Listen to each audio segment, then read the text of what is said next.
What is up, guys? It's me, Regal. Thank you so much for clicking on this video. Today we're gonna go ahead and talk about Xingqiu, mostly due to Jinjing and Tuna putting out a video about why he's one of the best 4-star characters in the game.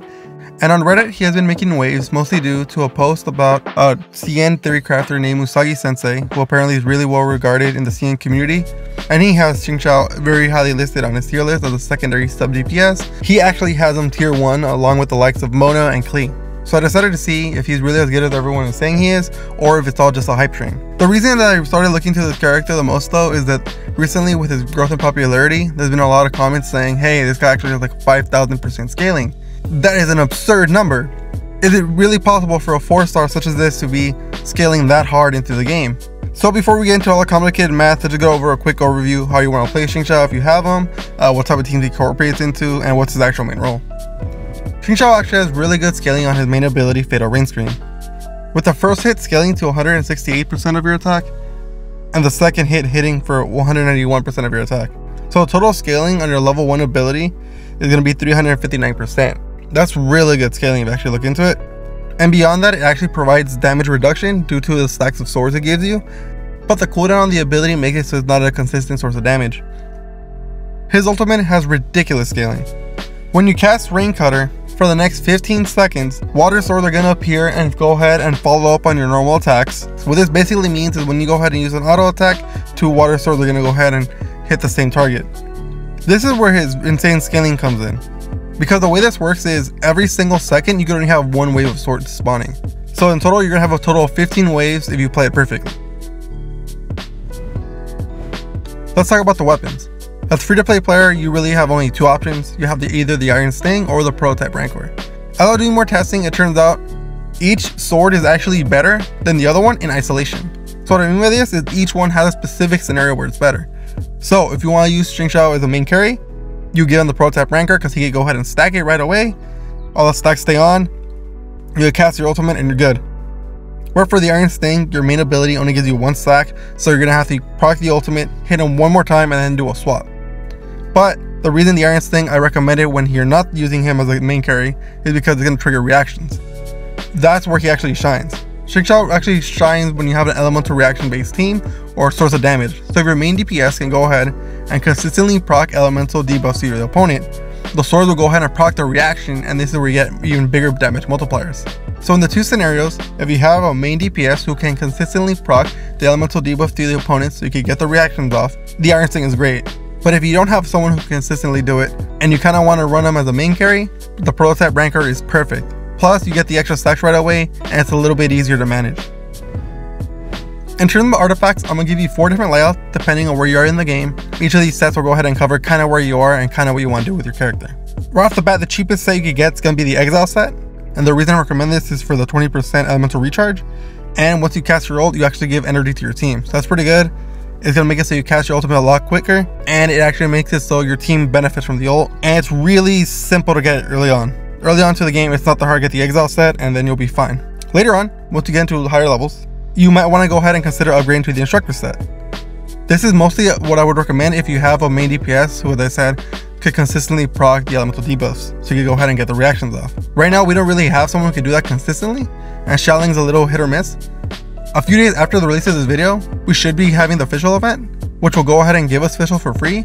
She will be able to consistently proc Electro on the opponent, so it makes it so a good source for the elemental reactions and a good use case scenario for you to use the Instructor set. The Instructor set is great because it gives you 80% elemental mastery, and once you pair that with the Iron Sting, you're going to have really great reaction multipliers. As we go further into the game, and you don't really care about the reaction damage, you just want to consistently have the ultimate up, another great option is going to be the Exile Scholar split. So what this does is each one's 2-piece bonus is going to give you 20% elemental recharge for a total of 40% extra elemental recharge. This will make it so your ultimate's up more consistently and you'll be able to deal even more damage. The best in-slot set for Xingqiu is going to be the Noblesse, but it is the most expensive artifact set I have on the screen. The reason it's the best is that because of the 2-piece bonus giving you 20% extra damage to your ultimate, and the 4-piece set bonus making it so when you cast your ultimate, everyone on the team gains another 20% attack bonus. This is hands down the best set for him in the game. It's just extremely expensive because of the resin it's going to take you to go ahead and farm the set and actually getting the right rolls you want on it. I wouldn't really recommend this unless your main carry is already fully maxed out and optimized and you have the resin to spare. Overall, Xingqiu is a really good character if you have him, and can help you push out even more damage at any point in the game, regardless if you're just starting out or you're well into late game. But why? Why is he considered tier 1 within the xing community? Why is he considered so highly sought after now, and why is everyone saying, hey, this guy's just top tier? It all comes back to the 5,000 scaling. When you cast Rain Cutter, the way this works is every single second you can only have one wave of swords spawning. So in total, you're gonna have a total of 15 waves if you play it perfectly. So out of these 15 waves, there's actually a cycle of how many swords are gonna be within each wave. So the first cycle is gonna be 2 swords, and then 3 swords, then 2 swords, back and forth for the duration of the ability. So if you play it perfectly, you could actually get 37 hits off, each sword counting as a hit. Each sword is actually gonna scale to around 54% of your base attack. Your ability at level 1 has a 1998% scaling. And that's not even what makes him broken. Like, sure, the scaling is ridiculous, but why is he so top tier, right? There's other characters who do a ton of damage. What makes him so good is he doesn't have to be on the board to do this. This goes back into why he's a sub carry. He comes out to the field, uses his ultimate, switches out, you go back to your main DPS, the swords are gonna proc off your main DPS's auto attacks. So he can proc all this damage, this insane ratio, while not even being on the field. That's what makes him so valuable, is that, hey, you're gonna do all this damage on the backline, you don't even have to be on the field, so all this insane scaling isn't even taking into account the damage from your main carry. That's still to answer my question, where's this 5,000 coming from?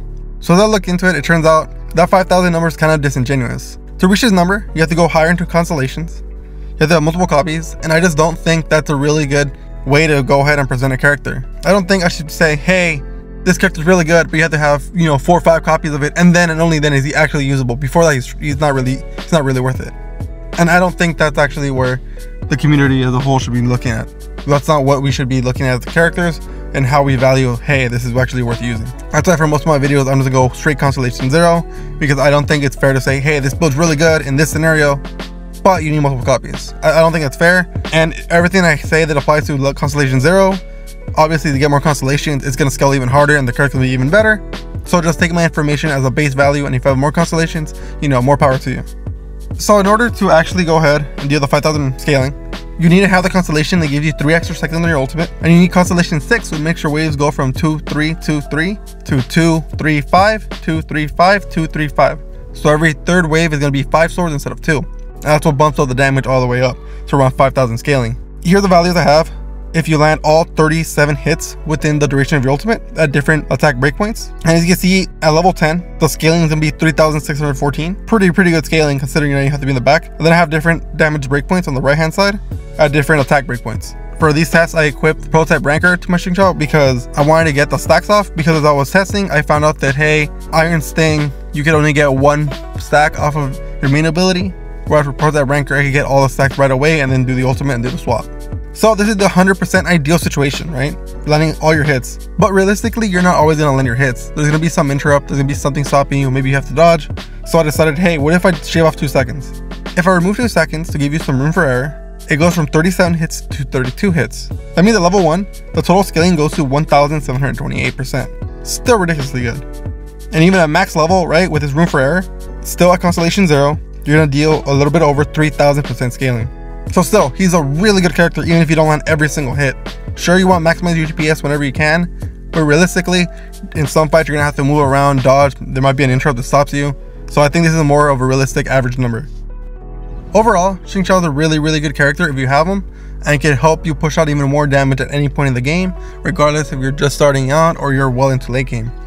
I can see why a lot of people in the CN server are highly regarding him as a really good secondary carry, and why everyone's finally saying, hey, this guy's actually worth putting resources into.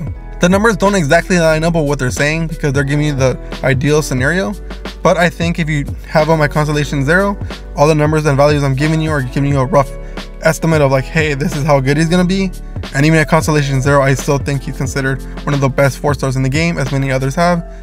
Overall, I think he's a great character to run on any team, especially if you get focused on elemental reactions, because that's where his kit's gonna really shine, along with the Iron Sting over the Prototype Ranker.